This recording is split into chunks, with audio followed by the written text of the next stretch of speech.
Le passage à l'autre monde. À toute heure, ma voix vous appelle vers le bon chemin où existe la paix, mais votre ouïe sourde n'a qu'un instant de sensibilité face à cette voix, et cet instant est le dernier de votre vie, lorsque l'agonie vous annonce la proximité de la mort du corps. C'est alors que vous souhaiteriez que votre vie corrige vos erreurs pour tranquilliser votre esprit face au jugement de votre conscience, et pour pouvoir offrir quelque chose de digne et de méritoire au Seigneur. Si vous recherchez l'immortalité de l'esprit, ne craignez pas l'arrivée de la mort, qui met fin à la vie humaine, attendez-la en étant préparé. Elle dépend de ma volonté et, pour cela, est toujours opportune et juste, bien que les hommes très souvent croient le contraire. Ce qui est grave n'est pas que l'homme meure, mais que son esprit, au moment de se débarrasser de la matière, manque de lumière et ne puisse contempler la vérité. Je ne souhaite pas la mort du pécheur, mais plutôt sa conversion, mais, quand la mort se fait indispensable, que ce soit pour libérer un esprit ou pour arrêter la chute d'un homme dans l'abîme, ma justice divine coupe le fil de cette existence humaine. Sachez que, dans le livre de votre destinée, sont marqués le jour et l'heure où les portes de l'au-delà s'ouvriront pour faire place à votre esprit, d'où vous verrez toute votre œuvre sur la terre, toute votre vie passée. Vous ne souhaiterez pas alors entendre des voix formuler des reproches ou des plaintes à votre encontre, ni voir ceux qui vous signalent en tant que responsables de leurs maux.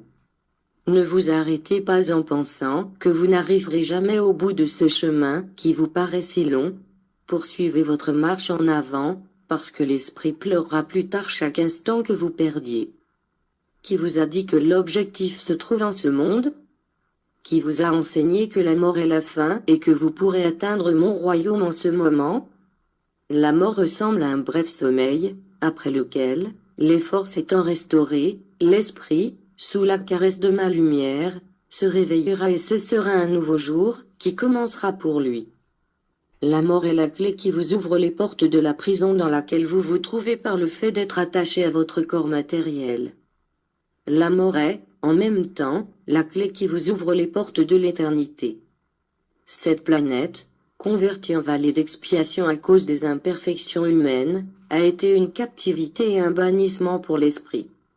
En vérité, je vous le dis, la vie sur la terre est un échelon de plus sur l'échelle de la vie. Pourquoi ne le comprenez-vous pas ainsi, afin de profiter de toutes ces leçons ?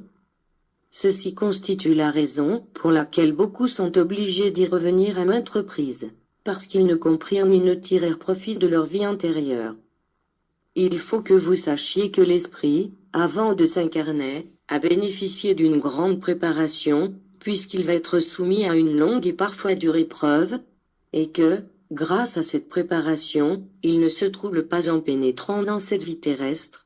Il ferme les yeux au passé pour les ouvrir à une nouvelle existence et, de cette manière, s'adapte depuis le premier instant au monde dans lequel il est arrivé.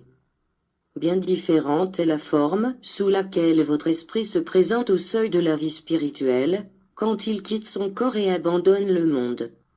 Comme une vraie préparation lui a fait défaut pour retourner à sa demeure, il se voit alors perturbé et confus, les sensations de la matière le dominent encore et il ne sait que faire ni où aller. Cela est dû au fait qu'il ne comprit pas la nécessité de savoir comment fermer les yeux à ce monde au dernier instant, parce que seulement ainsi il pourra les ouvrir au monde spirituel qu'il avait laissé, dans lequel tout son passé l'attendait pour l'unir à sa nouvelle expérience, et à additionner ses nouveaux mérites à toute la somme de ses mérites antérieurs. Un épais voile brouille son esprit, pendant qu'il recouvre la lumière. Une influence tenace de tout ce qu'il quitta l'empêche de ressentir la vibration de sa conscience, tandis que ses ombres s'évanouissent pour se réintégrer à sa véritable essence. Que de confusion, que de douleur. Existera-t-il quelqu'un qui, après avoir écouté ou lu ce message, le rejette en le considérant comme une leçon inutile ou fausse? Je vous dis que seul celui qui arrive à se retrouver à un stade d'extrême matérialisme ou de fanatisme aveugle, pourrait rejeter cette lumière, sans que son esprit ne s'en émeuve.